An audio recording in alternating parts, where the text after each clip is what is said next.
بسم اللہ الرحمن الرحیم الحمد للہ رب العالمین لا الہ الا اللہ محمد رسول اللہ علی و ابناؤہ المعصومون حجج اللہ و اولیاء اللہ۔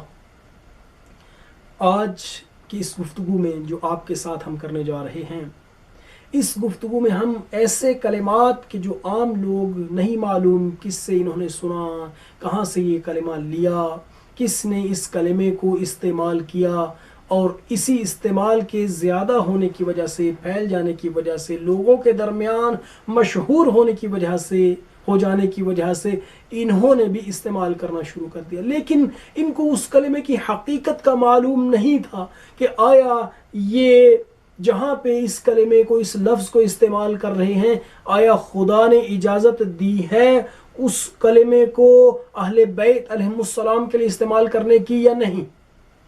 بعض لوگ کلمہ کبریا، بعض لوگ جل جلالہ، بعض جلال کو اہل بیت علیہم السلام کے لیے استعمال کرتے ہیں اور کہتے ہیں معاذ اللہ من ذالک، العیاذ باللہ، نقل کفر نباشت، حضرت علی جل جلالہ، حضرت علی کبریا شریف۔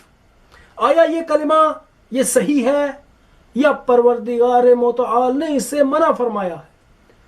ہم اس کو ثابت کریں گے کہ یہ کلمہ اہل بیت علیہم السلام کے لیے بولنا صحیح نہیں ہے، اور کس سے ثابت کریں گے؟ خود انہی کے کلمات سے۔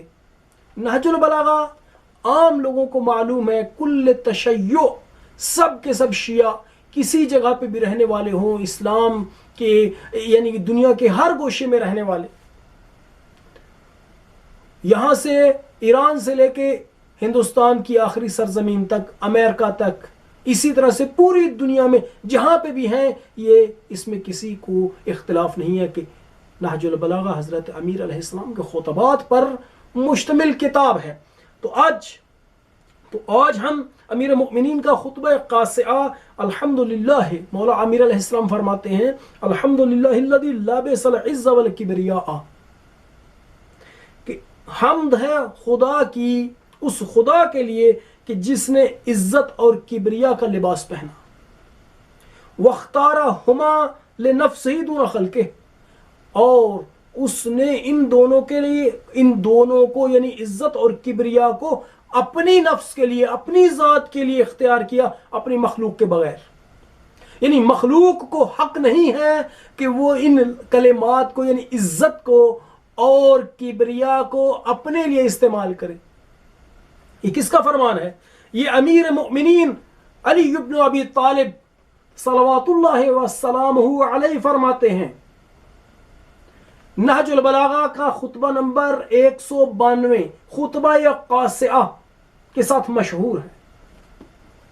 اس خطبے میں امیر المؤمنین علیہ السلام فرماتے ہیں وَجَعَلَهُمَا حِمًا، اور اللہ نے عزت اور کبریا کو حمن قرار دیا۔ حمن کس کو کہتے ہیں؟ وہ چراگاہ ہے جو کسی کی اختصاصی ہو، جو کسی کی اپنی ہو، ذاتی ہو، اور غیر کو اجازت نہ ہو اس میں آنے کی، کسی اور کو وہ اجازت نہ دے اپنے جانور اس میں چرا سکے، اس کو کہتے ہیں حمن۔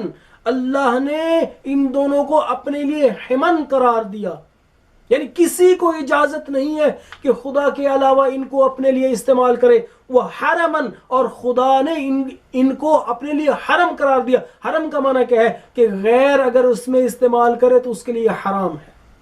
اللہ غیر ہی، اپنے غیر پر، یعنی اللہ نے ان دونوں کو عز و کبریا کو حمن و حرم، اور حرم قرار دیا اپنے غیر پر حرام قرار دیا، اور اپنے غیر کے لیے ایک قسم کا بارڈر، ایک قسم کا خط قرمز، ریڈ لائن قرار دیا، ریڈ لائن، کہ غیر کے لیے اجازت نہیں کہ وہ اس ریڈ لائن کے اندر آ سکے۔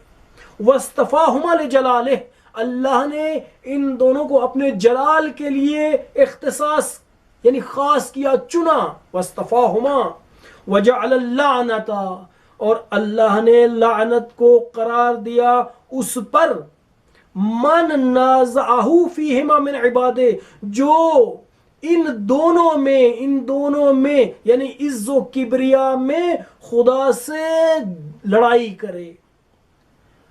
اللہ کے بندوں میں سے جو بھی خدا سے ان دونوں کے بارے میں لڑائی کرے گا، یعنی ان دونوں صفات کو اپنے لیے استعمال کرے گا، خدا نے اس پر لعنت کی ہے۔ یہ ہے اس کا عام معنی۔ انشاءاللہ اس کے بارے میں بعد میں تفصیلی گفتگو آپ کو ایک ایک کلمات کی اور یہ احادیث سے بیان کریں گے۔ وصلی اللہ علی سیدنا محمد و آلہ الطیبین۔